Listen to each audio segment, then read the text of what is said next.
Is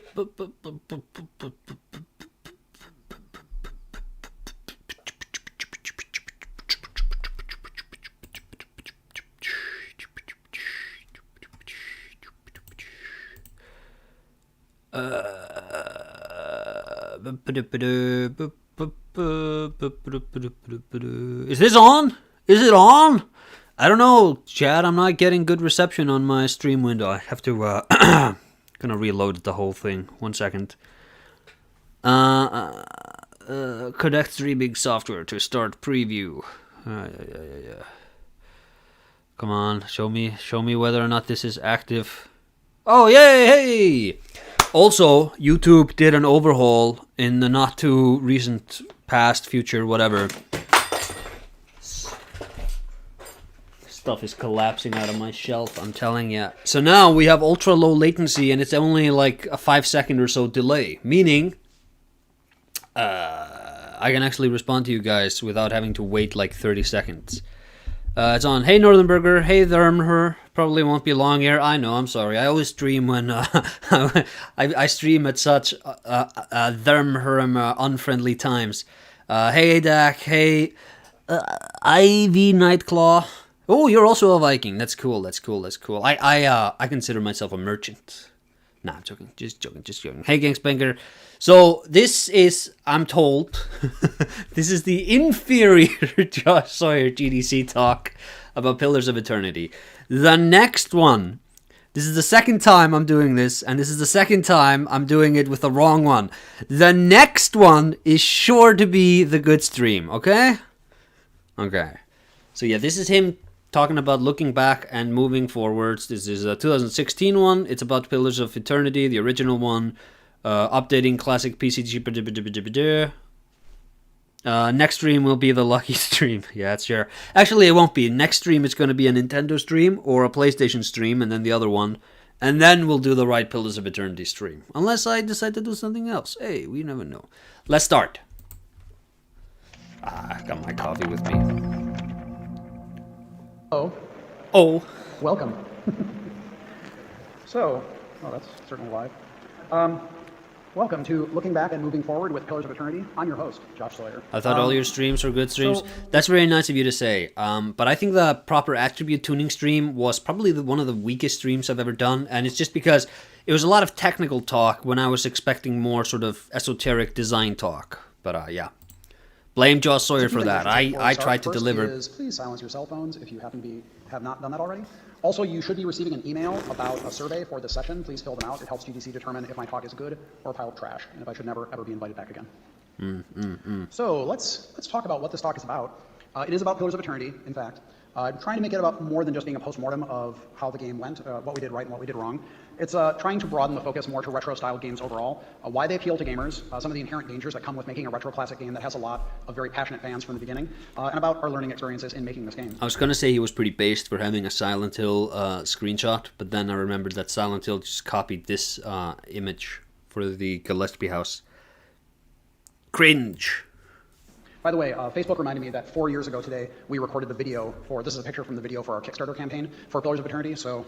Whoa, that's kind of crazy. That's 2016. That's 11 years ago, guys.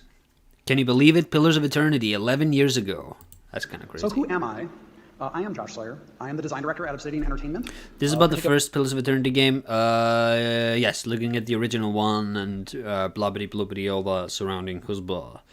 Yeah, we all got old. I don't know what to tell you, man. We used to be young, but now we're old. You don't even know what Poe is? It's Pillars of Eternity. Particular relevance to this talk, I was the director and system designer on Pillars of Eternity, and I was the director and system designer on Fallout New Vegas, and one of the expansions. Way back when at Black Isle Studios, I got my start as a level designer on Icewind Dale, which was my first introduction to designing for Infinity Engine style games, and then later I was the lead designer on Icewind Dale 2. And I got into gaming in part because I've been playing tabletop games for about 30 years. So Poe's Path of Exile?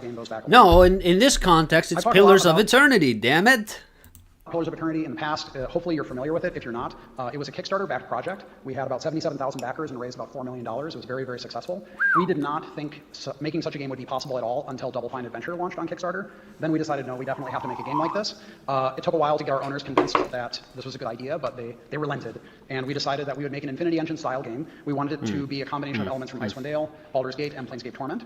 We wanted it to be Forgotten Realms-y and 80. I remember some people criticizing the game for being too balanced, kind of like balancing out the fun or something. You know, when I was playing Pillars of Eternity for that video that didn't manifest, I will say that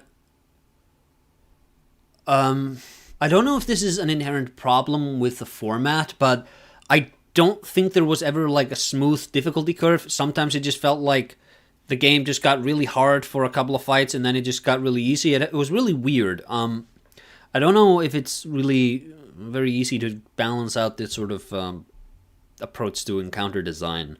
It's also really weird that these games are as combat focused as they are, what with the being a video games, and you know, since you're already extracting the combat, it's not like the combat is super fun. Like it's fine, you can kill some time doing it, but creating more interesting character interactions, that's what you should focus on, guys. Come on.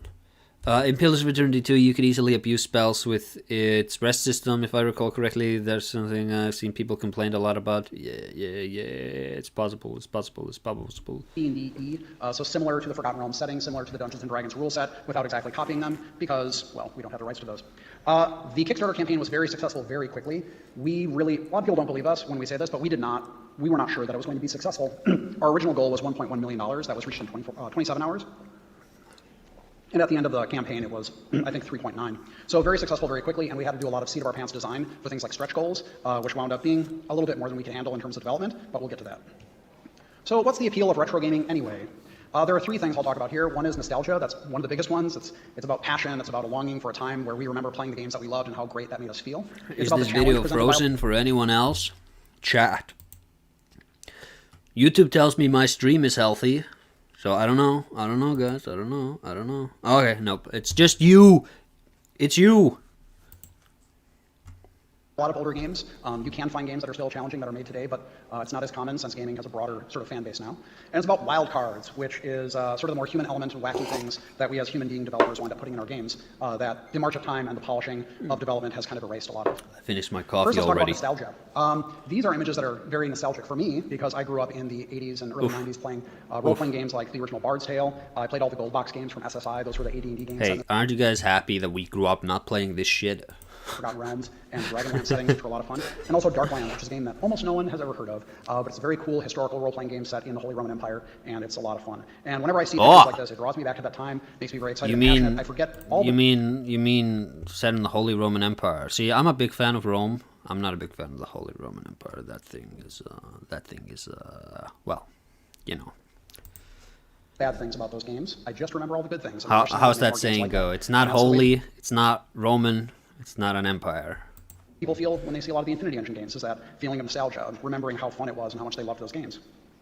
And the second part is challenge. Like I said, you can still find games being made today that are really emphasizing very strong difficulty curve, things like Dark Souls, games like that, especially since we have a lot more smaller. Oh my God, he talked about Dark Souls, guys. Challenging games out there, but role-playing games have also broadened their appeal and their fan base, and you see a lot of games that are targeted for a very low level of difficulty, a very shallow learning curve. Yeah. Okay, so I'm gonna pile on to something he's talking about here, and this is, listen, guys, you may not click away from this video, because I'm going to talk about the virtue of gatekeeping. Sometimes gatekeeping is okay. Stuff like this does not need to be, like, well, it's really problematic when a game, like, if you look at the history of Bethesda, Bethesda as a studio has thrived monetarily, but I think creatively they have really been hollowed out by achieving the levels of financial success that they have, because they just get this onslaught of new customers who don't get on with these games for the reason these games want you to get on with them. So, like, You look at Morrowind, and the game is all about getting lost in the world and interacting with these wacky characters and reaching the top of all these different factions. And that's also what the story's about. It's about becoming one with the world and reaching all these tribes and blah blah blah blah blah blah. Then you get to Starfield, and it's like, well, the gameplay is all about exploring and again getting lost in the world. But then the world is procedurally generated. You just feel the lack of love in the level design everywhere. The characters are just terrible. There's not an interesting character in the game. I'm watching a VOD Let's Play of it, and it's like 16 hours in. I couldn't tell you what anybody's name is. I couldn't tell you. There's actually one cool mission where you can you're supposed to negotiate between a resort planet and a spaceship, and you can just blow the spaceship up. It's kind of cool, but it's the problem is that. And I think FromSoft, one of the I dick ride FromSoft pretty hard. One of the reasons I do that is that, in spite of all of their success, they haven't changed the way they make games fundamentally. This stuff disappeared for the longest time because it was harder to justify putting $1 million into something like this than it was putting $1 million into something like Call of Duty.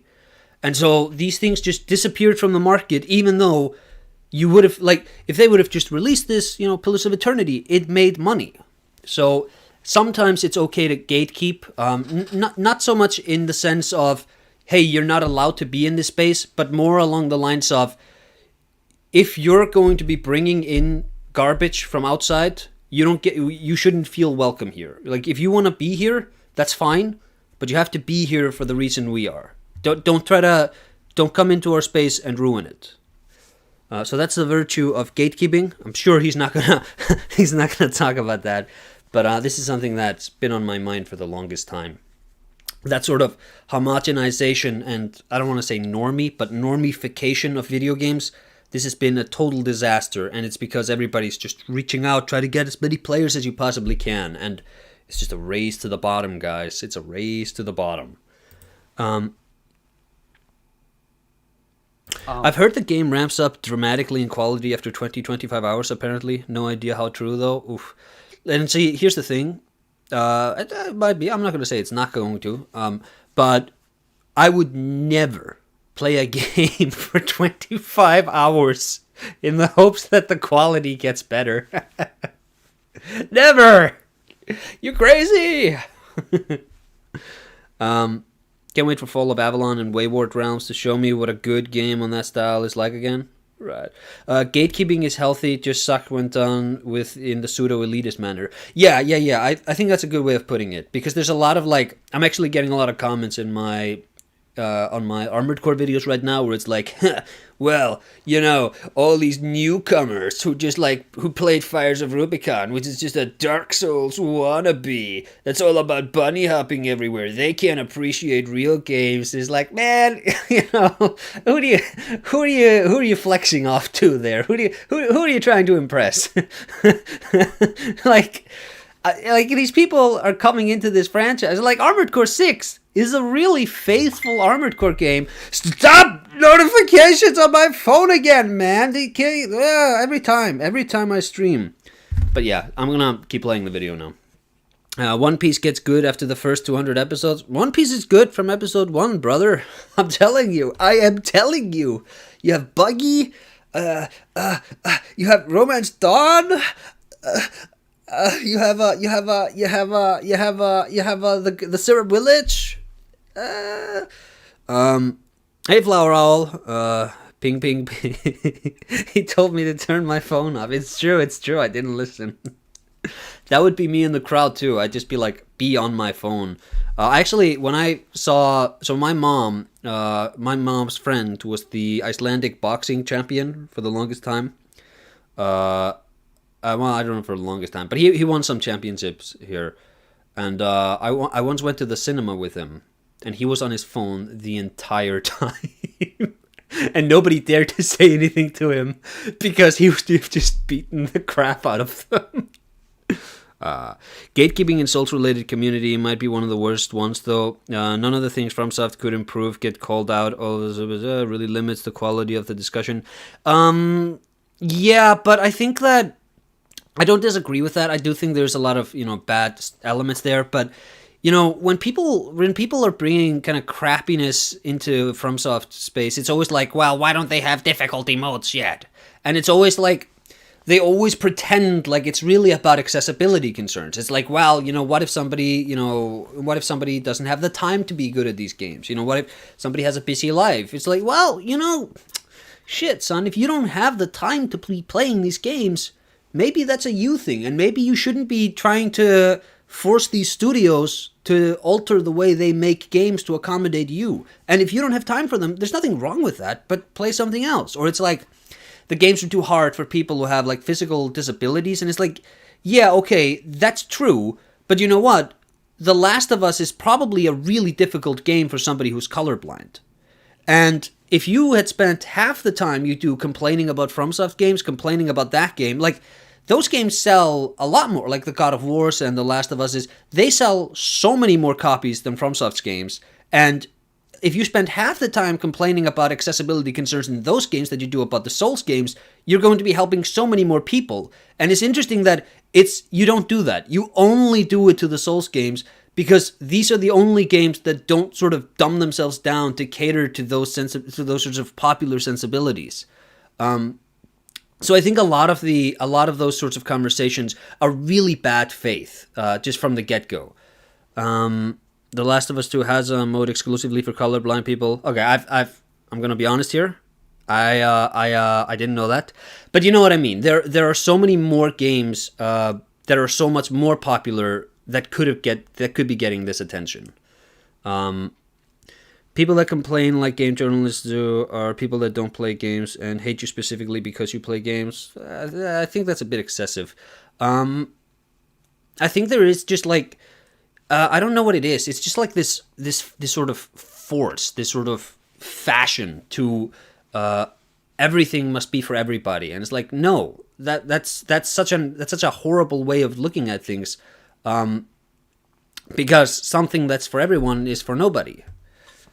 Last of Us are actually the prime examples of very hard games having accessibility features. I wouldn't call either of those games hard, but accessibility features they may have. I don't know. Like I said, but I could pick out different examples. Like, I don't know what the accessibility concerns in something like a Call of Duty are or a Battlefront are, but there are so many more games that so many more people, like the FIFAs probably, so many more people could be helped by this sort of attention being given to them, and they're not complaining about accessibility concerns because they care about accessibility concerns. They're complaining about it because they just have this sort of incessant need for everything to be for everybody. Let's continue. And when people think back to games like Baldur's Gate or Icewind Dale, they think of very, very challenging fights that might have taken them hours and a lot of cursing and reloading to get through. And the last thing are wildcards, and this is sort of what I said about human beings develop these games, and when we were younger, we put things in these games that when we look back at, we kind of cringe. The rough edges and goofy things like Noober. I don't know if you guys remember Noober from Baldur's Gate. He was an NPC that would approach you and he would not stop talking to you, and it was sort of like coaxing you to kill him. Very, very obnoxious character, but people still have fond memories of this guy because he's a wild and wacky dude. And then things like the Golden Pantaloons, these... That's a funny character. I don't remember that guy. I don't know if I met him. But what I really love, since we were talking about Starfield, I love how every time Todd Howard is asked about game design, he always says that Bethesda Studios makes games where you can do anything. Like, that's the approach. They don't make role-playing games. Their games are about letting the player do whatever they want to do. Or like live in a real living, breathing world or whatever. And it's always like, okay, so... And the example he gives is like, well, you can see a fork on the ground, and you can actually pick the fork up. And it's like, okay, that's not me doing anything. Like rotating a 3D model of a fork, that's not me being able to do everything I want to do. You know what would be me being able to do anything I want to do? Letting me kill quest NPCs. That, like...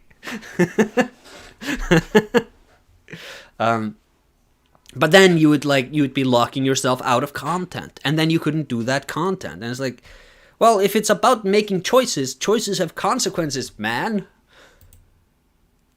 Goofy clothing item that you can find in Baldur's Gate. So the modern development process in a lot of cases, especially with large development teams. New Vegas came out how long ago, and they still have essential NPCs? I only played New Vegas the one time. Did New Vegas have essential NPCs, or are you talking about new ones? But Aesir, what about the Chantant? I don't know. I don't know what that is. Fork. I remember I found Cursed Girdle of gender in Baldur's Gate 1, put it on, and my character changed to man. It's kind of like the that's kind of like the chest in Dark Souls 2. Was like, well, you know, if you want to change, you can just change. New Vegas didn't have that. Yeah. Okay. It's just like flurry of messages here because I've been I've been exposed as a gatekeeping elitist. Kind of files over the edges of these human elements that people, they actually find very endearing because they show that... I have been thinking about replaying Fallout New Vegas and playing through Starfield and playing Morrowind again, because I would love to make a video that's like, just here is the idea of choice in Bethesda. Here's how different studios have handled this, and it's like, well, you know, I feel like there's probably 700 different videos like that, and also that would be such a long video. Nobody would want to watch that. Yeah. So that's one of the reasons why we started making games. So let's talk about some of the dangers of making a retro revival game. You can hit the wrong targets. You can just focus on the wrong things. You look at all the things that go into a game, and you spend your time working on the things that no one gives a shit about. That's hey! You can design for a very tiny niche. Swearing. You know, we sort of admit that we are designing for a niche audience. We're not designing for everybody, clearly. We're not even designing for most gamers. We're designing for a smaller subset of people. But within that niche, there are even tinier and tinier niches of people that are more interested in very, very narrow elements. If you over-design toward one tiny niche, you will never broaden your appeal at all, which can also be bad because you presumably want to continue making games. You can also update too much. You can look at everything and say, you know, let's fix and update all of this stuff. Some of that stuff you don't need to touch at all. You can just leave it alone. It's totally fine. So you can be careful and just say, you know what, leave that alone. Let's focus on things that really need to be improved and not change everything. And the last part is missing the soul. This is a very ephemeral, like feels-based thing. Why is everyone talking about forks? Is it because I talked about a forker? I don't know. Possibly the most important thing, because again, you'd watch that video. People interested in these sort of retro revival games in the first place is because they're very passionate about the game itself. And if it doesn't really have the feeling... Wait, you watch other YouTubers than me? Be honest. ...that you're looking for, you fail. You can even make a good game, like that is, sort of good to some people, but you're sort of making it... Starfield has ultra-detailed props like food items, which are a button press in the menu, which give you plus 5 HP. Yeah, and, Fumito Ueda is the greatest game designer of all time. This is a non-debatable fact. And he's talked about his game design as being, he comes up with these ideas, these images in his head, and then he creates the game. And then after he has the game in his hand, he sort of picks up, what do I do with this? Like, how does this gameplay tell a story? What are the things this gameplay is good at? What is it bad at? And then the story gets written around the very, very well developed parameters of the gameplay, that he knows how to express emotions with this group of mechanics. And Bethesda, I feel like in their game design, and I haven't played Daggerfall, so Daggerfall might even be a better realization of a Bethesda game than even Morrowind. But you're looking at why, like, Starfield's gameplay doesn't intuitively tell Starfield's story. And I know that's the case because you need to use waypoint markers. And you need to have a quest log. Do you guys remember the quest log in Morrowind? It's literally just a book, like a journal, and every quest you pick up gets added to the final page of the book. So you just immediately get flooded with way too much stuff, and there's no human being on the planet. You'd have to be one of those super 250 IQ geniuses to be able to even keep track of all of your different quests. Because nobody can do it. It's too complicated. And the whole point, like, the way it comes through is that you are actually getting lost in the world, and you're being immersed in the sort of struggle of all these different groups, and your character can't keep up with this stuff because you can't, and you're growing into this role, and you walk slowly at the beginning of the game, and then at the end you're teleporting everywhere, and it's like, oh, I get it, it's character growth through gameplay. And the story just comes very cleanly through the application of these mechanics. But for Starfield, why is this even a shooting game? I genuinely haven't yet been able to pick up what the game, like, other than giving the player something fun to do. I don't see how the combat at all comes together with like the story that they're trying to tell about searching for magical rock artifacts or something like that. And it's just weird how and just the idea of like exploration, where because the story is like, it feels so linear. It feels like, well, it's kind of like, like Skyrim, where you're just on a rail and you're just like, you go here and there and there and there and there, and you talk to these characters, and none of them can die because we don't create a game world that can like respond to your choices. And I just go back to Fumito Ueda, where I can't imagine somebody who has never played a Bethesda game sitting down with the Starfield engine and coming up with the story they came up with. Because it feels like a much more like if you just had the engine and you didn't have the story, you would immediately begin looking at, well, what is this game engine really good at, and you would write around that. I know that you get the Force in Starfield and that it's rare. Daggerfall is what if Morrowind didn't butcher its gameplay and used fatigue correctly. Ooh. As far as the question log goes, Daggerfall was not Morrowind levels of robust. I do agree that there is a total loss of progression, though, games at the player level. Yeah. Daggerfall didn't have killable NPCs, but it was such a different beast. Yeah, like, you don't have to have killable NPCs. The killable NPCs are a problem, I feel, in Starfield, because there's so many of them. Like the resort owner I talked about earlier, the guy whose VOD I'm watching, he tried to threaten him he tried to blackmail him into paying him more money after blowing up the ship. And the guy was like, well, now I'm not paying you anything. So he killed him, but he couldn't kill him. And I'm like, why can't you kill this resort owner? He hasn't come back up again in the main story. Why is the game world so protective of all of these useless NPCs? I don't get it. And it's like, anybody who got gypped at that point would have instinctively wanted to shoot his head off. And like that's what the gameplay gets the player to want to do. So like, why are you putting up these ridiculous restrictions? I'm just getting mad. Look, no more Bethesda talk. We need to finish this. We're 8 minutes in. Oh no, the video has to pick up again. If you miss that, then you've missed the point. Soul is elusive. So let's talk about soul, which is this very ephemeral thing. When people remember the things that they love, their memory can be selective. They can gloss over a lot of things. And most of what they remember is their emotional attachment to it and little things that stick out to them. The individual elements that go into it contribute to the whole picture. So when you modify things, you have to be very careful about what you're modifying. You could tweak one tiny thing that turns out to be a very key component of what made that something very cool. And ultimately, the spirit of something is more important than... Aesir between gatekeeping and Bethesda is getting hot. Yeah. Actually getting it technically accurate. And in many cases, it's healthier if you're trying to modernize a game. The example, I'm wearing my Ducati shirt today. I'm glad I packed it. Because I'm going to talk about how Ducati, a motorcycle manufacturer, updated. The bike on the left is Mike Halewood's Isle of Man TT bike from 1978. And the bike on the right is a mid-2000s Sport Classic 1000. They look fairly similar, but they're not actually all that similar. But they capture the soul of the old bike. And that's why that bike immediately sold out, and why I can never find one for a good price. I'm going to be mad for the rest of my life about it. But it goes to show that the spirit of the thing is what's important. It's less important than the exact. He's trying to make us think he's cool by talking. So let's talk about some of the things we did as a fraternity and what went right and what went really not right.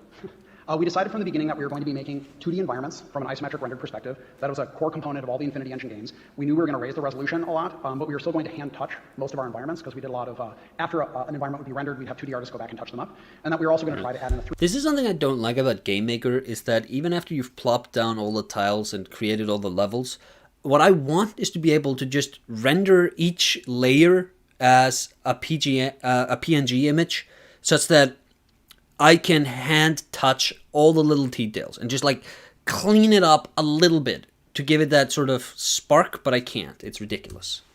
3D lighting element, which was challenging, and I covered that in a little talk I did a few years ago, but basically we managed to get 3D lighting into a 2D environment, and it was great. Side note on killable NPCs, you can kill the little girl in Kingsfield Ancient City. You can kill everybody in Kingsfield. So that for me is artists like Larry Elmore, Jeff Easley, Keith Parkinson, Clyde Caldwell, Fred Fields, and Gerald Brom, also just known as Brom. Overall, those artists use less...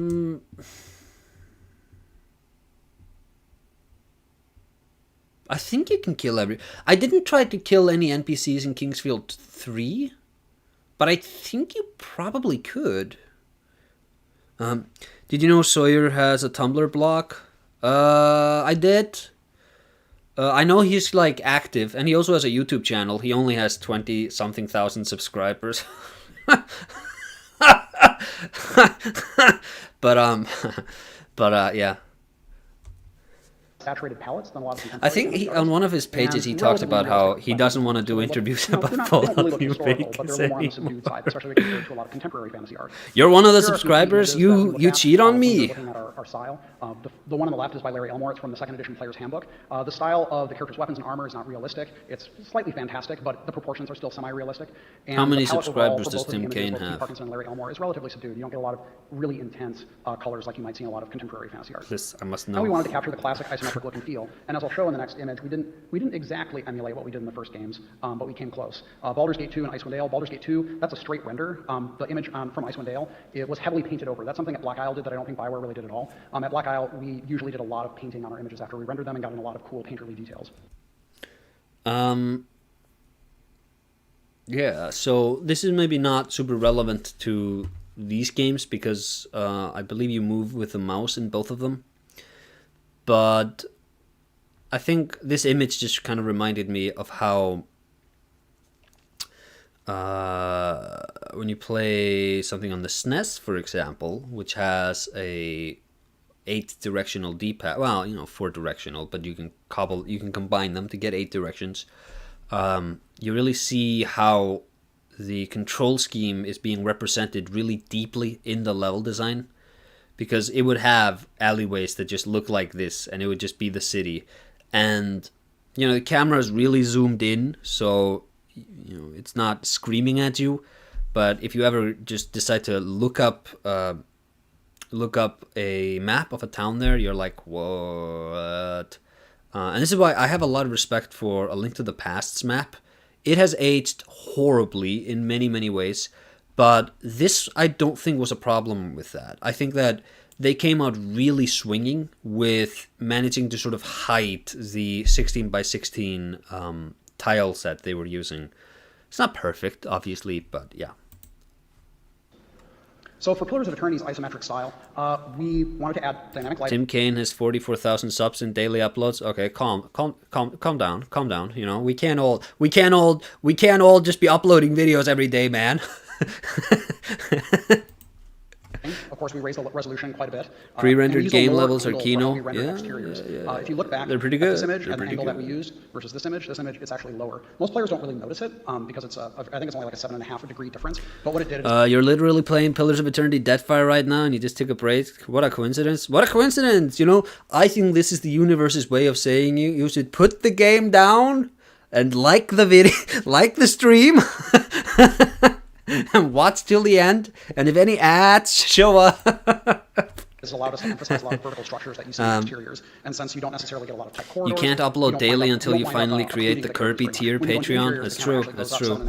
I'm gonna have to put the Kirby tier Patreon at like $5,000, and there's one of you guys who got super rich during, I don't know, Bitcoin era, or you were like panning for gold in the 1800s, and now your grandson has got a lot of money. I don't know.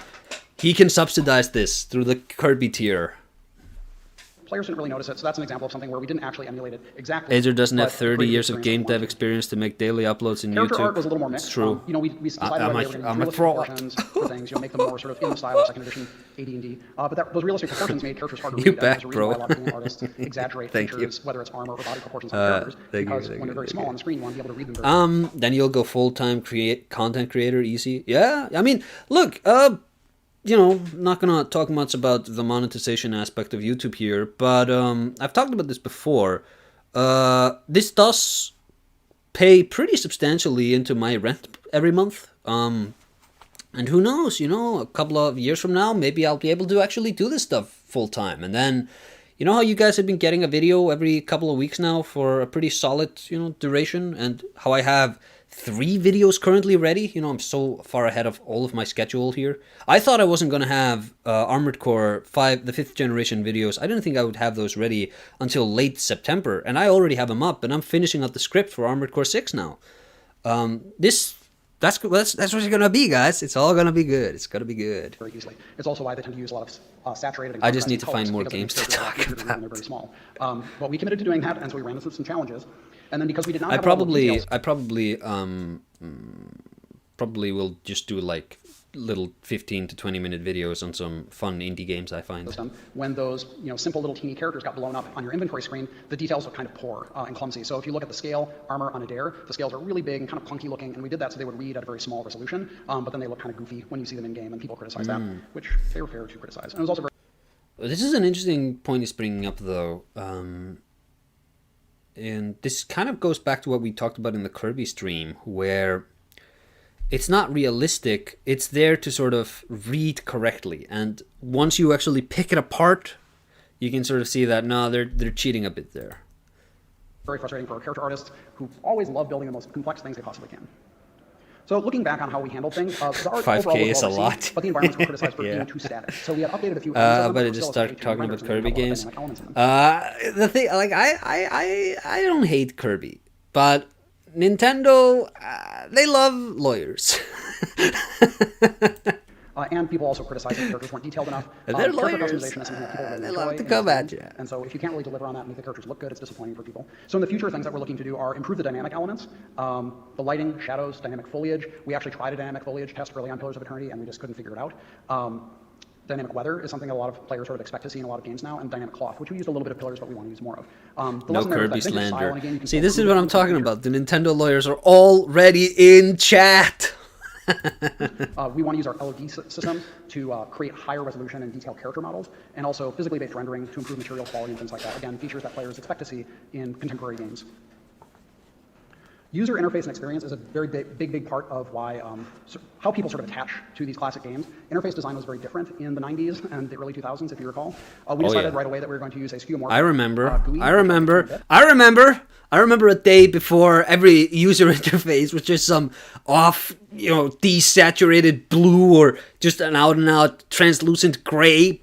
I remember. But it's a GUI style that was common to all the Infinity Engine games. We wanted to use similar hotkeys and a layout that borrowed from Icewind Dale 2 and Planescape Torment. We had to sort of pick a layout style that we wanted to do for our HUD. And we determined that we would try to mimic cursors, icon style, but that we didn't have time for item sketches. Item sketches were in, I think, all the Infinity Engine games, and a lot of people remembered and enjoyed them, and they missed them because we didn't include them, and I'll get to that in a bit.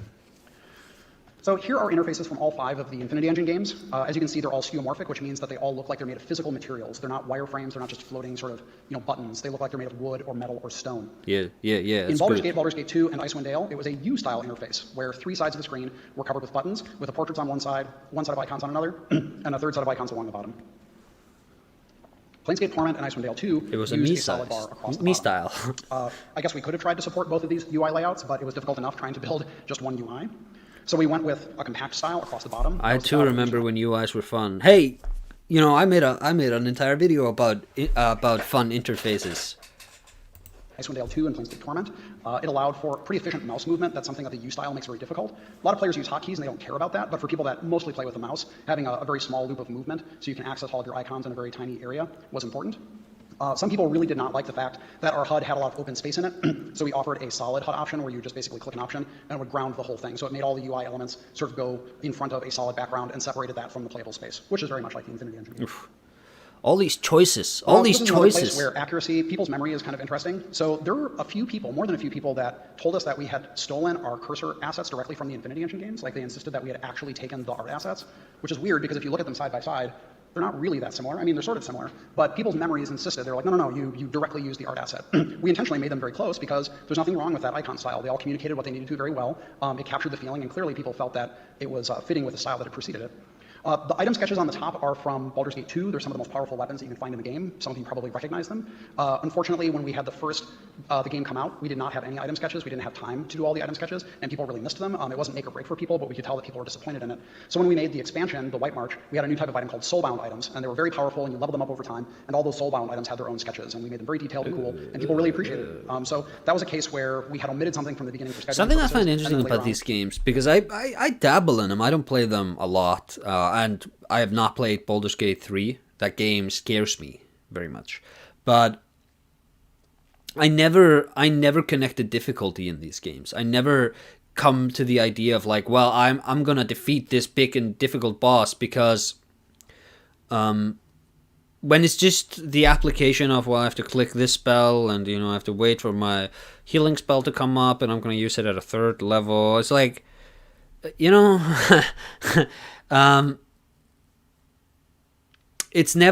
never feels like, it's not trigger fingery, so I'm not really having fun with it, but it's also not really gimmicky, and it doesn't tell a story with the application of like how to fight the boss. So it's just weird, and I think it's strange how much talk I hear about them liking difficulty and like having to design the game around a certain difficulty, and certain players want like a no death run or whatever. It's like, with these mechanics, you guys for real?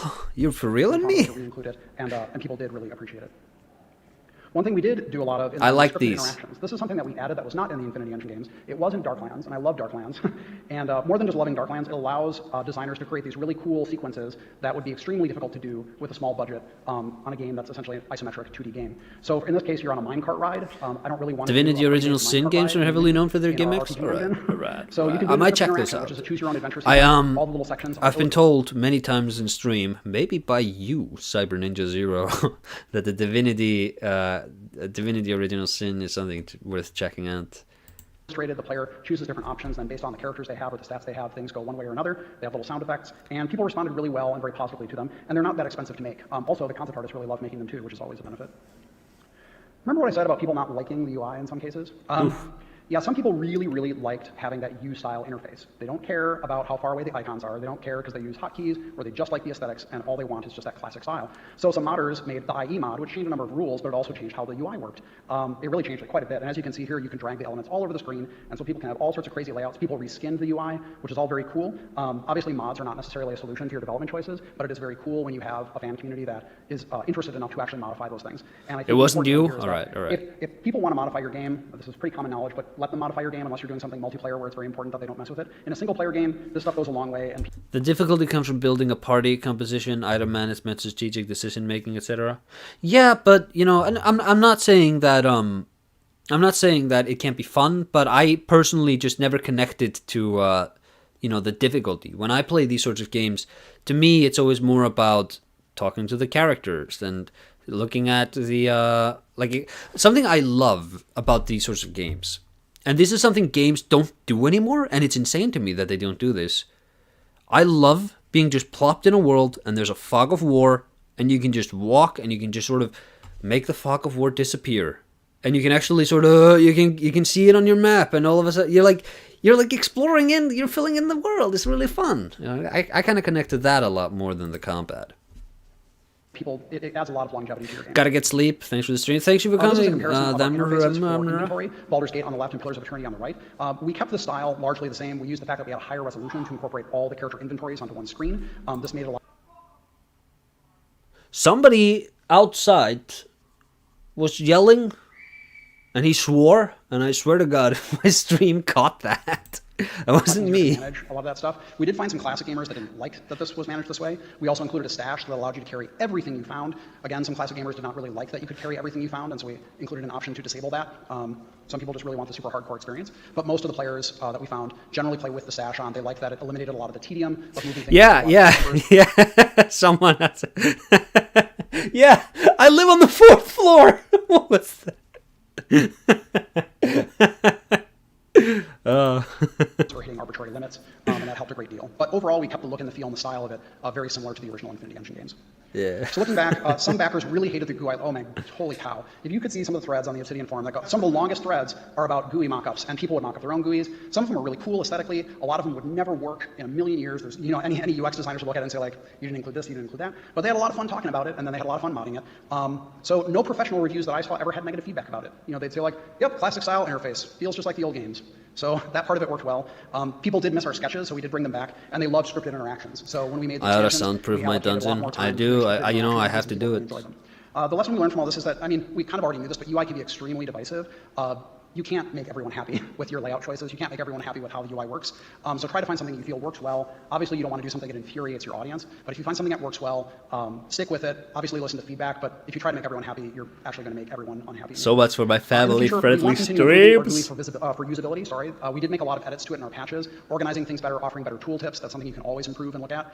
We don't ever want to engineer out GUI modding because that's fun stuff for the fan community to do. Again, if someone wants to have their UI look a certain way, it's a single player game, it's not affecting anything, great, let them go nuts. And always more scripted interactions because we like making them and players seem to like playing them. When it comes to game mechanics, there are a few things that we knew right away. We were going to make something that was AD&D-like, meaning sort of like 2nd edition AD&D, 3rd edition D&D. We wanted to have fewer arbitrary limitations and fewer exceptions in the rule set. The reason I'm mentioning that is because I worked on the original Infinity Engine games, or at least 2 of them, and I had a huge amount of experience playing Dungeons & Dragons prior to coming to Black Isle, and I was sure that it was super easy to understand and easy to get into. If you watch people play these games who don't have experience with D&D, you find that is not true at all. There's a lot of arcane lore built up in playing Dungeons & Dragons that is not intuitive to people. It doesn't necessarily always need to be intuitive to people, but knowing that it was a huge stumbling block for a lot of players, it was important to us to make a system that had fewer arbitrary sort of limitations and rule limitations so that we didn't limit what races could be, what classes, we didn't limit who could use certain types of gear or things like that.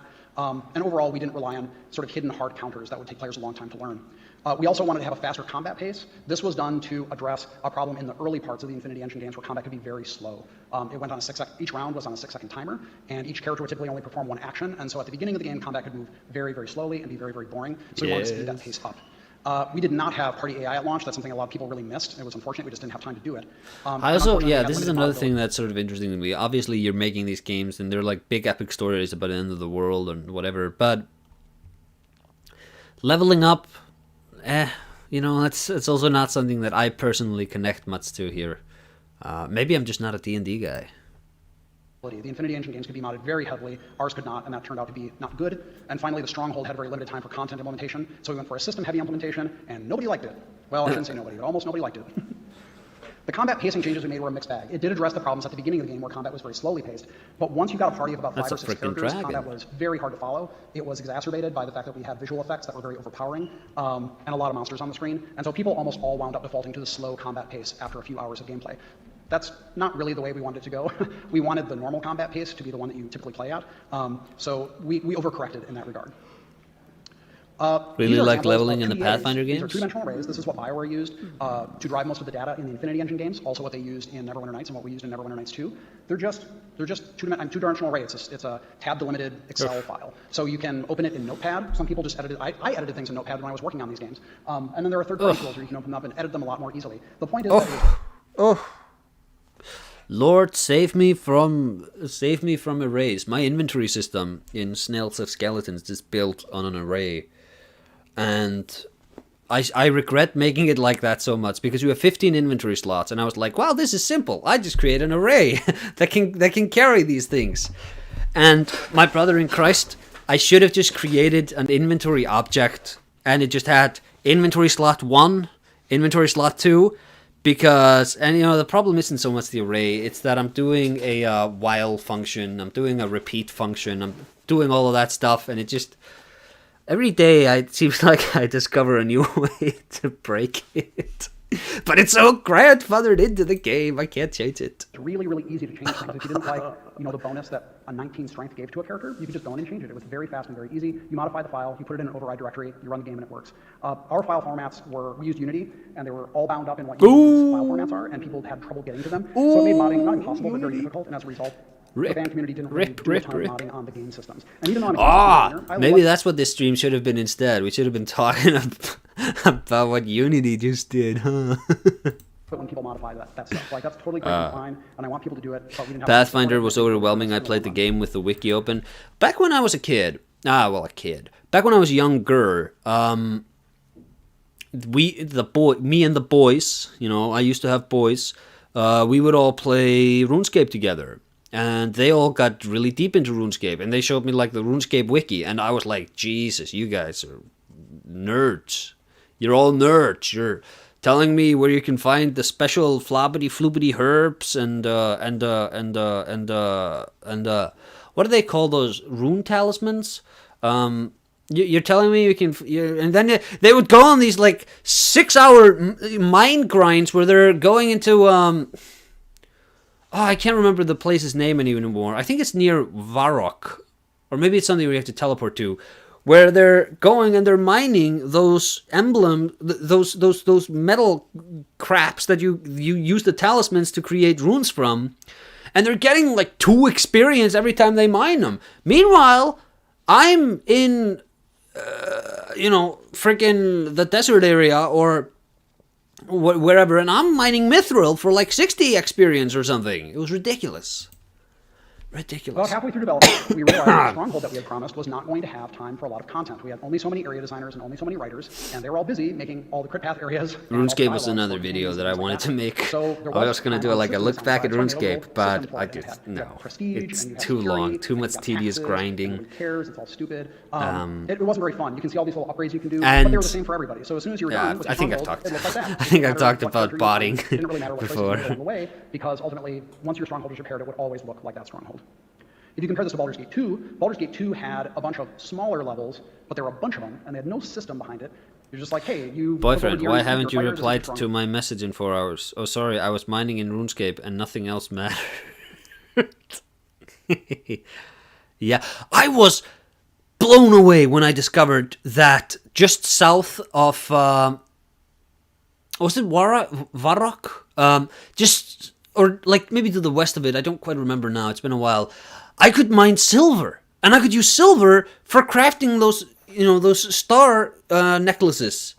And because I was all about crafting at that point. I was done with mining, but I liked crafting. I liked carving out the jewels you got from those bot tests. Now, congratulations. Here's a quest. Where they're like, it's like a game show, but it's actually just to make sure you're not botting. And then cool content to play through. We didn't do that. So when we finally got around to making our third, well, it's not our third patch, but patch 3.0, we incorporated. Come with me to the Wildy. There is some cool armor, bro. Oh, people would come to you with problems, and you could sort of decide as the. This guy right here, I lured my my share of gullible idiots to Wildy. Silver, it's called no living for a reason. Arbiter of the land, like who got to do what, or if a guy got to outside your castle walls. And we introduced a new quest line about someone who contends or contests your right to even own the stronghold that you have, culminating in the Battle of Yenwood Field. And it didn't require a huge amount of development time, but it was a really cool sequence. We have a big scripted interaction where all these I think that the stronghold sequence of Pillars of Eternity was really underdeveloped. I liked it for what it was, but I think I would have liked it too. And that's what they wanted. I liked what I got, fine enough, but I really would have liked it if maybe that's more the point. Like, either really double up on this, make this like a much deeper part of the game, because from memory it just sort of fizzles out when you finish it, or just don't tease me with this. Don't tease me. Stronghold with a cool quest associated with it. RuneScape scamming is basically a rite of passage. You're not wrong. Back on what we did, You're not wrong. The game ultimately was easier to pick up than AD&D 2nd Edition, but it lost a lot of the tactical complexity that the hardcore gamers really enjoy, and the combat became way too fast once you got to about 5 or more party members, and the Stronghold, of course, was disappointing. So the lessons we learned about that are it's fine to have some rough edges and exceptions and things. That's okay as long as the whole system isn't built around them. Don't overcorrect, which is easier said than done. When you look at a problem, it's easy to pull back way too far. You have to be careful and make sure that you haven't done that, because otherwise you will piss. What do you guys think happened to Sesima? Sesima used to be the #1 ranked RuneScape player. We're talking like 2006 probably. This is like ancient RuneScape lore here. What happened to that guy? Modding if possible. I'll say this as much as I can, because every time I've worked on a game that has mods, it's always good. I've never seen it go badly. Pay attention to why people like things. That seems obvious, but people like strongholds, right? Well, sure, but why do they like strongholds? It's not just enough to have something there that's called a stronghold with a system attached to it if it's not what people really liked about it. So in the future, we're looking at, we already have done, adding back in layers of combat complexity, especially over the course of the game. Like once you've been playing the game for 3, 4, 5 hours, you can add in a new layer of complexity. After you've been playing the game for 20 hours, you can add in more layers of complexity. That's why it's nice making RPGs. You have a lot of hours over which to introduce new concepts. Try to have more accessible file formats to support modding whenever possible, and focusing on stronghold content. Aesir talking about 2006 lore when I was not even in elementary school. Oof. If you weren't even in elementary school in 2006, don't bother. RuneScape. This is like you can play old RuneScape, but you're not actually playing old RuneScape. This was very much a 2005, 2006, 2007 thing, and like after that, it's not the same. It's not the same. Are all very important. Adeg is a baby. He's the official fetus of the Aesir Aesthetics Discord. We looked at the composers that worked on the Icewind Dale and Baldur's Gate games. Inan Zur, who worked on Icewind Dale 2, Jeremy Soule, who worked on Icewind Dale 1, and Mikhail Hunig, who worked on Baldur's Gate, which is a great soundtrack. But he also looked at some more contemporary fantasy composers like Howard Shore, who composed for the Lord of the Rings trilogy, and he really focused on capturing the mood and the feeling, and it went very well. I think on the development side, we were all very happy with it, and we got pretty good feedback from our fans whenever we released music and on the game in general. One problem, though, is that we had a very limited voice acting budget, and so we allocated our resources, kind of spreading them out across a lot of characters in a kind of strange way. So when people played the game, it seemed very random when lines would come in, or when like you'd have a conversation start, and then people would say 2 lines, and then they wouldn't talk anymore. And so it seemed like a bug, but then in another conversation, they might talk through the whole thing. And that was kind of us like just looking at these resources and dicing them up way too far apart. So the lesson we learned there is that when you have limited resources, don't spread them too thin, because in our case, once we played the game, it was obvious, but by the time we played the game, it was too late. We played it and we said like, oh geez, this sounds really awkward and buggy. In the future, we were pretty happy with the style of music that we wound up with, but we want to experiment more with things like leitmotif. Yeah, I don't remember the music in Pillars of Eternity. I don't recall it being like off-putting or anything like that. I don't think these sorts of text-heavy games, and it boggles my mind that this isn't a more popular opinion. I hate when they do voice acting too, because I read so much faster than these guys narrate. And when I'm in the game, I hate having... So these games don't do this, by the way. You can skip over the VA. Now there's a dog barking. You can skip over the voice acting, but having my tempo of play be restricted by how fast these guys talk, it's ridiculous. And when you come into... I said I wasn't going to talk about Bethesda, but if you compare Morrowind to Skyrim, you notice that the characters talk noticeably less. Just like the dialogue they have access to, it's so much shorter because they actually needed to record all of that audio, and it needed to fit on the game, and audio files are pretty big. So it's like, well, not only is like just because you wanted to do voice acting, it's so much more logistically complicated to do, and also it restricts the amount of information the characters can give me. So what was the point of this? Incorporating themes of various I'm not characters, gonna close the window for the dog because it's too hot in the room and I need to get the cold in. Because it really seems strange to a lot of people. When we set out to design this world, we knew that we were going to build a traditional fantasy setting. We knew from the beginning we weren't trying to make something really wild and crazy. By the way, I know that the Torment Tides of Numenera guys are here, and they have a crazy world. So if you get a chance to see those guys, bug them, especially bug Colin McComb. The voice acting discussion is a big part of the next talk. But our world is going to be pretty traditional, pretty standard fantasy setting. We wanted to... Counterpoint, most Morrowind NPCs were wiki bots. Okay, counterpoint. That's amazing! That's actually really cool, because they have like hyperlinks in their conversations, and you can just... Hey, here's a terminology that I've never seen before. Click! And you just click that, and then they give you an explanation of that thing. And, it's a very primitive system, I'll grant you. But this is how you build a really strong system for getting me to engage with the world on the deep level that I need to. So if I'm a newbie, I can just take my time, parse the information out, and get as much detailed information as I can. When I'm a returning player, the dog is getting angrier, by the way. When I'm a returning player, I can just parse through all of it really fast.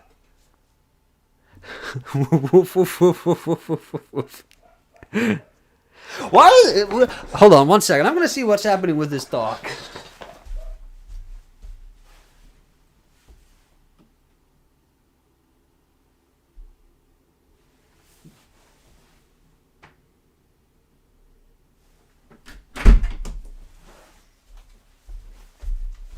Alright, I'm back. The dog stopped barking the moment I stood up. Change a few elements. Disco Elysium also nailed voice acting quite well. Really brought a lot of the game in terms of enriching the setting and fleshing out the characters even more. I haven't played Disco Elysium because I'm not a nerd. No, obviously, it can work well and it can work poorly. When it comes time to really sort of dense world building that you're doing with the dialogue, I always feel like just give it to me in text form and I'll read it. And if I don't get something, I can just jump back and reread it rather than, this character said it and now he's just steamrolling ahead and he's plowing ahead. And I'm like, hey man, no, wait a minute. Give me a second. I need to compartmentalize what you're talking about here, We didn't have halflings or gnomes or orcs. We do have elves and dwarves. We knew a lot of people wanted to play their elves and their dwarves, but not people like, no, my gnome, I can't play my gnome. So we do know that people like to play little characters and big characters. So we introduced Orlans as our new small race and Omawa as our new big race. And they're not really like halflings or orcs, but they're little and big guys, so people can play them. And then we You're in your mid-20s? Wait, how old are you not in... Wait a minute. Mid-20s. 2006. You were born in the year 2000. Oh my god. You're in your early 20s. Ew. Nah. Yeah. Are just a ripoff of Ganassi. So if you played Mask of the Betrayer for Neverwinter 2, as soon as we included Ganassi... Yeah, they patched the voice acting in later on, I think, in Disco Elysium. So people really liked the aesthetic of those characters, so we incorporated them. We did decide we were going to have a Eurocentric type of setting, so a lot of the elements you see from constructed languages to architecture borrows from medieval Central Europe usually, very standard and traditional. We did try to move the timeline of our setting forward a little bit. A lot of fantasy settings are in this vaguely 12th to 15th century English, French, German kind of place. We wanted to set it squarely in the 16th century with a Renaissance zeitgeist that seemed to capture the feeling of a world in change. That's something else that I think a lot of fantasy settings feel like. For 2,000 years, we've had plate armor and people have been casting fireballs, and that's it. Elizabeth the First for the win. Yeah, 16th century is so much more interesting. And I think when he made Pentiment, that's also a 16th century game. That's the most interesting era in Europe. Post like, because like the days of the Roman Empire, there's not a France. Like there's a France, but there's not a France. There's a Spain, but it's not a Spain. You know, it's like, it's just these tribes, and it's not like, it hasn't fully come together in terms of these nation states yet. But the 16th century, this is a lot of interesting stuff going on. They're changing over time.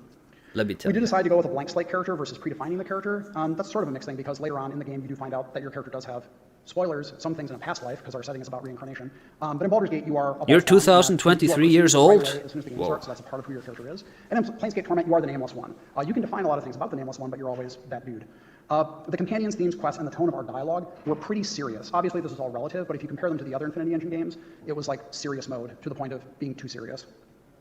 So if you look at our companions versus, for example, the Baldur's Gate 2 companions, Baldur's Gate 2 companions were pretty diverse in terms of, you had pretty serious characters, you had totally wacky dudes, you had characters with long involved quest lines, you had characters that had no quest at all, you had characters with romances, some characters that didn't have romances, and those are a pretty broad spectrum. For Pillars, we had initially 8 companions that we expanded to 11. They were super serious. That's not entirely true. Harabius was kind of a goofy character, but you find him very late in the game compared to the other characters. And Adair is a funny guy, but all of his humor is very dry. So if you compare any of the Pillars of Eternity, all the tumors. Minsk is a wacky dude. Closed captioning show up in works like again. A D&D comic that came out like a month ago. That character is still around and doing things. So clearly there's a place, and people really like these zany characters. So looking back on what we did, players and reviewers had mixed to favorable reactions about the world and lore. A lot of people wish that we had done more like sort of experimental or adventurous or crazy things. That's not really what we set out to do. It is something we'd like to look at doing in the future. There was a lot to learn and keep track of. So the beginning of the game especially was extremely dense with a lot of crazy constructed language terms and new ideas and wacky stuff, and it was just a lot to absorb very early in the game. And a lot of players missed the lighthearted and funny elements that were in, especially the Baldur's Gate games. The tone of your source material, the lesson to take away from this is that the tone of your source material is very important. If you strike the wrong tone with something, again, it's not going to really capture the same feeling as what came before it.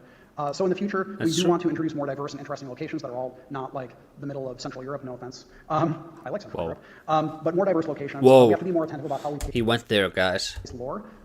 And, you know, it's kind of funny because with the sequel, they did a naval game, and that's kind of cool, too.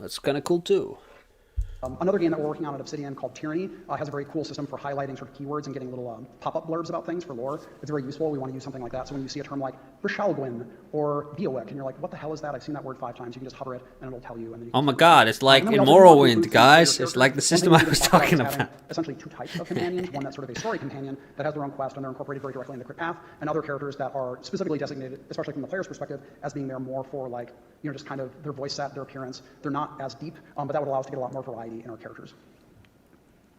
Beta is in early access. Early access is a very popular topic these days. Lots of games coming out in early access. So it was 2 years ago. Actually, it was 2 years ago, literally today, that I think that we went into open beta, and or I'm sorry, it wasn't an open beta. It was a closed beta, but it was immediately following Gamescom. And because we were showing the game publicly and because people could come play it, we knew we had to launch the beta then, or else people would be very justifiably pissed off. That beta was buggy as hell, and we tried to offer a lot of caveats, but there's something you should learn is that no matter how much you say, hey everyone, keep in mind, this is a beta, we're not done, there's still a lot of features to work on, we're still working on things, that does not limit how angry people are going to get. They're going to get so mad, they're going to get furious. Not everyone will, but a ton of people will be very, very upset. We have people... Hey guys, so it's like I'm an indie developer and I made this game by myself and it took a lot of time and I put a lot of effort into it, but it's probably gonna be some bugs. I can't afford to play test and I'm still gonna get like just review bombed. People wanting their money back because we had betrayed them and all this stuff.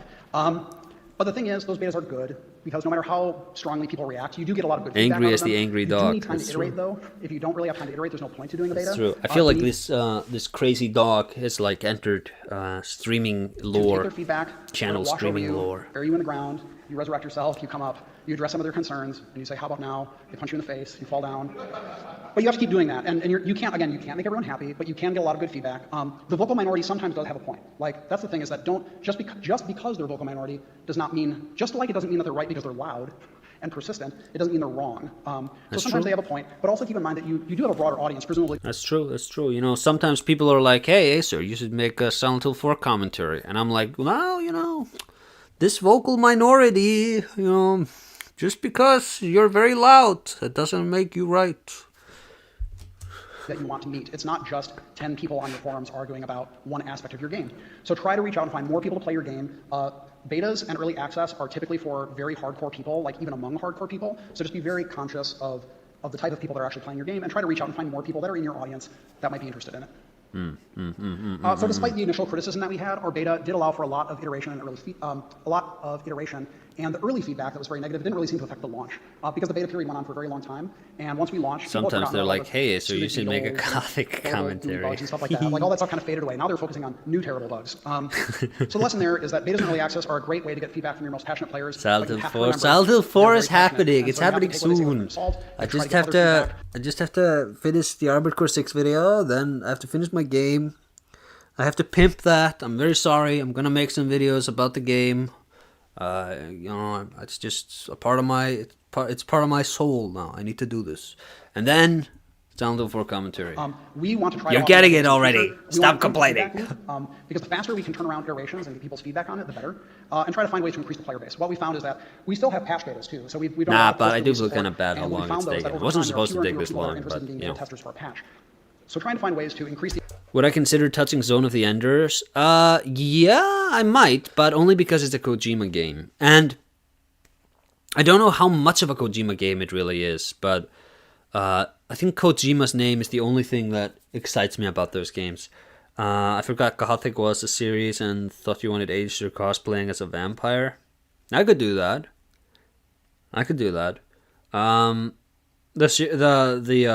The cosplaying, yeah. Acer's game is like Ross's movie. He has to make it.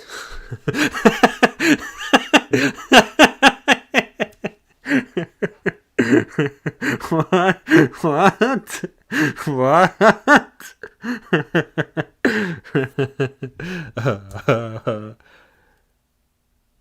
The initial numbers and then keep people interested in beta testing in the future can be very helpful. Vampire or femboy? Post-launch I'm too old to be a femboy. Again, that window is closed for me. Also, I have two broad shoulders. Things that people encounter that make them very mad and very upset, and a lot of times it's justified. Sometimes we've it's not. talked. I think I've talked about this before. We released 12 before. patches so far between April 3rd of 2015 and July 11th of this year, and a lot of our focus is on play balance and UI, making the game easier to understand. Even though it's not necessarily as complex of a system as AD&D 2nd Edition, it still requires a lot of number crunching. I have to define the jawline to be a femboy. We tried to improve some classes that people perceive as being very weak, like the Ranger and Paladin and later the Rogue. And we also found that we just jammed too many fights in the game. Like, exploration and combat are two big pillars of the game, and we found that combat was very, very heavy, especially in the late parts of the game. So we actually had a patch where we went through and we thinned out the encounters, and then the encounters that were... Okay, so I must have played the game after they patched it, because I don't remember having too many fights. The Stronghold, we knew when we launched that people were going to be disappointed with the Stronghold, so we tried to add in Stronghold content in patch 3. By the way, that was just patch. That was free. We realized that we had not hit the mark on that, and we wanted people to just get the improvements so they didn't have to get the expansion for that. We did introduce more hard counters into the combat AI, so you had creatures that were completely immune to certain damage types, or they were completely immune to a certain affliction type, and that would force players to change their tactics a little bit more than the base game did.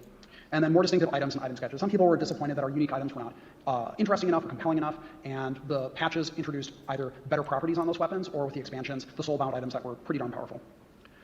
So, at the end of this long and winding road, it's important to think about what you want to take from the games that inspire your retro classic and what you want to leave behind. Things that you're like, you know what, that might have worked then, but it's not working anymore. So not every choice. It's not working anymore, baby. At that soul. It's really, really I know, I mean, this is really obvious, but like, play the game. You have a bunch of ingredients that are going into this mix. It's so hard always when you're, and this goes to video making, it goes to game design.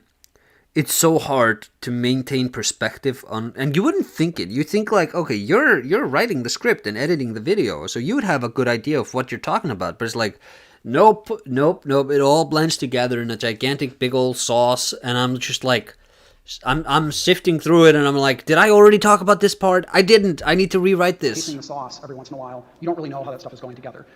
It's very important also that you play the original games that inspired this passion, because then when you move from one to the other, you can see what things are actually improving the experience versus either not improving it or worse, are detrimental to the experience. That's true too. But everything That's that you're true doing, too. you need to be able to grow for the future. So unless your goal is really to make a game just for one small audience and then say, I'm never making a game again, or I'm never making a game like this again, you do want to make something that you can improve on and build for the future.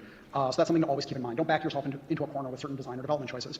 And the last point is listen to as many of your players as you can. Obviously, you can only act on a small number of those people, but don't ignore the vocal minority, and also don't ignore the larger player base. They're all people who are interested in playing the game. Some of them are going to be louder and more persistent than others, but if you believe you understand who your audience is, try to reach as many of those people as possible to make a game that they can all enjoy. I want to thank my CEO and boss, Fergus Urquhart, for letting me go on this trip. It's a lot of fun.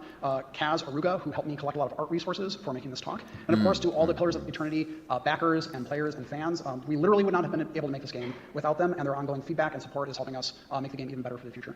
Thank you. Q&A time, baby.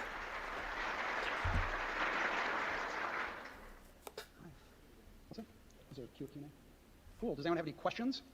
It's always this. It's always like the guy looks to the side and he's like, "Huh? I have to talk to the audience."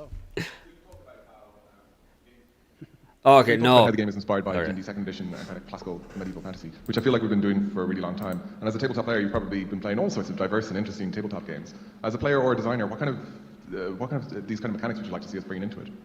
I'm sorry. Could you? So we're still kind of riffing on D&D Second Edition, and tabletop gaming has gotten so much bigger and more interesting than that over the last 20 or 30 years. Is there any of those systems or mechanics that you'd like to see us bring into our computer games over the next while? Yes. So that's a great question. I think for this specific type of game, there are a lot of mechanics that I enjoy from other RPGs that I don't think would necessarily fit in here. For example, one aspect that I really like about Ars Magica is that it's based around a very long period of time. There's a lot of stuff that you do in downtime. So Ars Magica. And you all have a covenant, and the covenant is the place where you live, and you protect it, and it's important, and you have a library, and you have resources, and time is important, and you read books to get more powerful. Reading is power. Yeah, that's all Cyber really Ninja. cool, but there's a very, very big focus on sort of Cyber Ninja managing Zero. the covenant. The other video was the one. That's the correct one. That's the one they're talking about. I think it's not. Is it like the rumor or eavesdrop mechanic, where like a word pops up often enough and everybody gets attracted to it? Imagine Torchbearer like low-level. I've been looking for that video. I'm sorry. Imagine Torchbearer like low-level first edition D&D, but harsher. It's really brutal. I mean, that's sort of the Darkest Dungeon where everyone just spirals down into insanity and death. And that's an example. I'm sorry. I'm sorry. So tightly oriented around capturing that feeling. That's very, very cool. Whereas I think when you look at something like D&D it evolved out of tabletop miniatures gaming. D&D. There's a lot of ideas and systems that are just not part of it because the focus is really kind of on these murder hobos that wander the world. You went and checked for me, there's a ton of really cool games and I just ignored you. Any other questions? Hey, when you designed the game, it seemed you had a pretty ambitious plan for the gold economy with a lot of trains going on, a lot of consumables and so on. It's so funny whenever they give these people microphones because they've clearly never talked to it. It's always like, so when you were designing the game, you had a lot of things about talking about the consumables in the video. You know, they give me the mic. I'm like, hello everyone. So Jaw Sawyer, when you were designing the game, you know, it's just like mic etiquette, man. And in the final game, it feels still that the gold is really piling up. But it also So feels how did that like they maybe just have a crappy How did gold microphone. pile up? That's a good question. So when we started designing the game, we initially had some more sinks in the economy for where gold went. One of those was a durability system. Ooh, people didn't like that. That was something that Tim Kane and I worked on and proposed pretty early People on. didn't like and we had that. a update about it.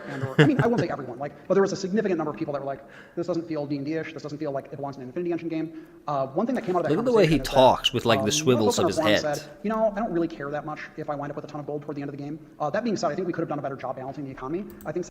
Look at him. Like, this is the body language of a man who's been on stage for too long, because when you're talking to somebody, you want like the semiotics of like the micro like those sort of little movements you make, those sort of micro adjustments you make to your body. This is the same like when you're on the phone, you stand up because your body is missing that sort of semiotic conversation with your body. So now he's overcompensating by doing these weird animated rigid movements with his body. Some of the higher level crafting recipes. Like, why is he looking up? Into the really high tiers, we could have had those cost a huge amount. I could have had a huge amount, and then he puts out his hand like a crazy person. He's like casting a spell. He doesn't. Do you think he talks like this regularly? Of course not. Been a big improvement. And the stronghold, even though it wasn't very compelling for a lot of people. This is why you must read Dune. This man is allowing his instincts to overwrite his his control over his own body. This is People did buy those upgrades, and I think those upgrades probably could have served, or it probably could have served us better to have the high-end upgrades be very, very expensive. They're just anxious because they're talking to their favorite game designer. Yeah, I know. I'm being a dick. Look forward to spending my gold on it. But no, that was our fault. We designed a few syncs. People didn't like them. I think they're justified in not liking them. And then we didn't. Hour 4, minute 22 of your Bloodborne commentary has a mic pop. Get wrecked. No, it doesn't. No, it doesn't. No, it does. It does not. Bloodborne commentary, copy link.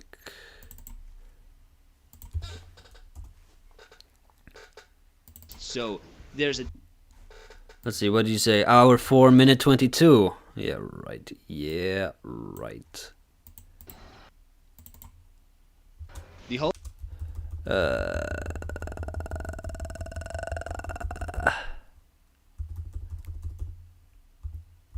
Here in Canehurst. The cultures we visit in Bloodborne are all very matriarchal. Matriarchal. And it probably has to do with the interactions people have with the Great Ones. Oh, where's the microphone pop, man? Thumerian women are able to carry the children of the Great Ones. The children are all stillborn, but this... Well, I have a really nasally voice. This is seminal Wow, the children of the Great Ones. enough of an encounter that it organizes the entire civilizations around the women. We do a little trolling. You bastard! I opened up the video!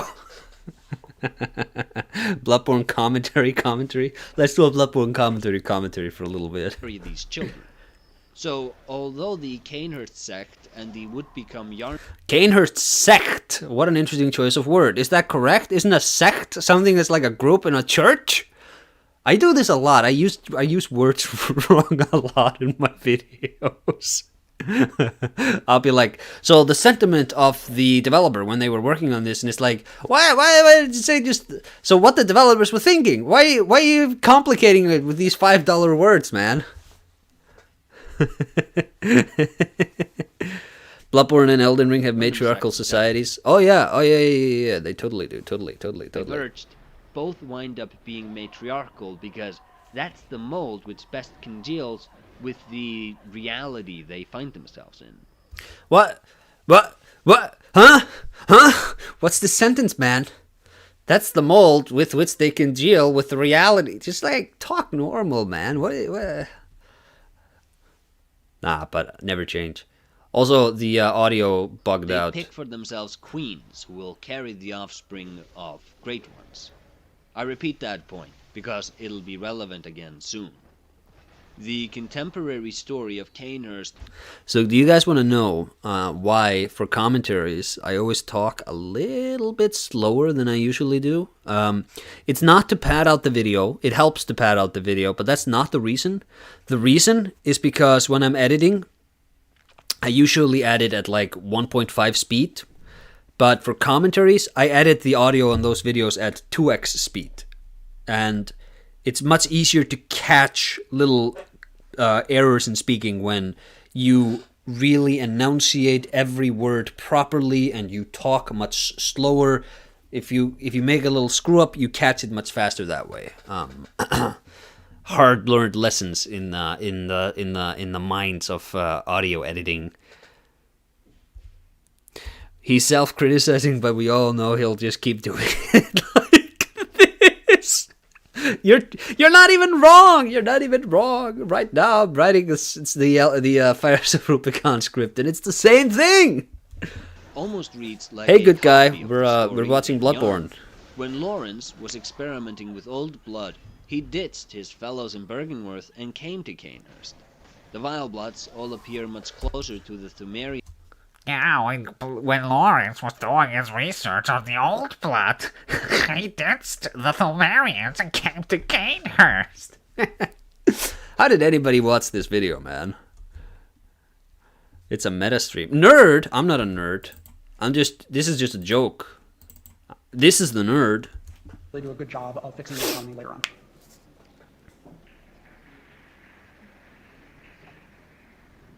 Thanks for the talk. Thank you. Do you have some features that, Thanks for the talk.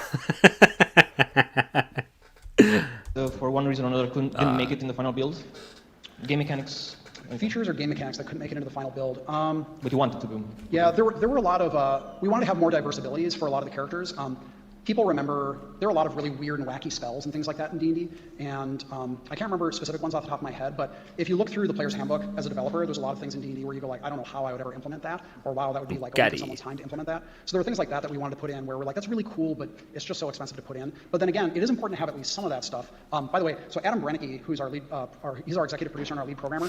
What is this guy doing? So much in our game because the animal companions complicate everything, but the design of the class is sort of built around having that companion, and so that's like so fundamental to it that it was important that nope, we just gotta fix it. We gotta keep on. It's nice that you have a voice like that. It cuts through all other audio like a knife, so I can play games while I listen. Wow, chat is being pretty brutal right now. I always thought it would be really fun to have a voice like Vadi, where I'm like, oh, yeah, we're gonna be talking about lore. But alas, I was cursed with one of those annoying voices. Ongoing, this is kind of how the class works. We did also want to have familiars in the game so that wizards could have their own little dudes. That made Adam's mind explode because he's like, oh cool, we get to have 2 different types of animal companions for twice the bugs. So that felt less important for wizards, and so we didn't incorporate that. Thanks. Any other questions? All right. Oh. Oh! Look at how he animates his body. The tools you use to build a game. Because if I looked at the Winter Nights, Infinity Engine games, or the Bethesda games, a lot of them use. It's charming. variables Oh, and thank you, linkage styles. Ostrava. And I'm just wondering if, when building a game like that, doesn't that cause a lot of problems, bugs which are difficult to trace? Did you use any more custom solutions, something which would validate that there are no bugs in the content, like a missing global variable or something linking to something disappearing? So the question is about global variable tracking and things like that. So we've tried to build better tools for tracking that stuff over time. Most of our data editing used the built-in Unity tools, and that's something we're moving away from now. Again, that goes back to file formats. Your voice and only sounds accessibility. annoying to We yourself. want to Yeah, I provide know. something to edit. But in terms of global variable tracking, we have our own tool set. for Everybody writing hates their own dialogue. voice. Again, because we put a lot of effort into writing and branching dialogues, and also tracking quest states. So we actually have a quest tool. What if next video drops and I talk like this? And I just pretend, I do that in every subsequent video, and I just pretend like I sounded like that. For setting up quest flow. In this video, we're talking about Elden Ring. Elden Ring released in 2022. So you can see how the quest is supposed to actually develop over time, and we have a testing tool that allows us to set those variables and track them better. So we develop tools for the specific needs of making a very complex role-playing game, so we can sort of define and Lord track those works in variables more mysterious easily and also ways. test them more easily. Does that answer your question? Yeah, thank you very much. Pre and post voice change Any last zeros. All right, everyone, thank you very much for coming. I really appreciate it. Thank you very much for coming. What did the host of the orgy say after the orgy? Hey guys, thank you all for coming. Thank you. I'll be here all week. I think some of these streams, it's really noticeable when I've been eating unhealthy foods because my brain gets foggy and I start acting like an idiot. It's also really noticeable when I'm tired because I go on these weird tangents like today. Yeah, thanks everybody. I hope even though I'm half asleep here, I hope this was fun for for some of you.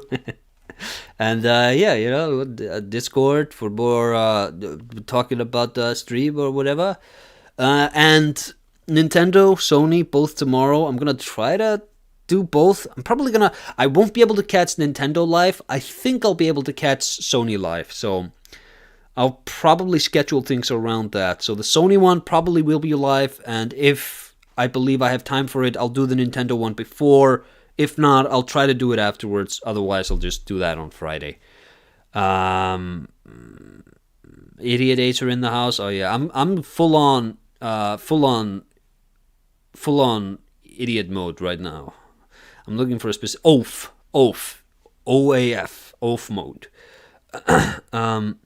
Shout out to the Screaming Child and the Rapid Doggo. The Screaming Child straight up demonetized my stream. You know, hold on.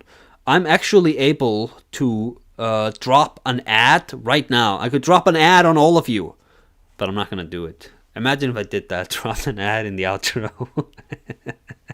But yeah, like I said, if you have notes, go on the Discord, join the post stream chat. Other than that, thank you all for coming out tonight, and I'll see you tomorrow. Bye. I won't see it. Bye bye.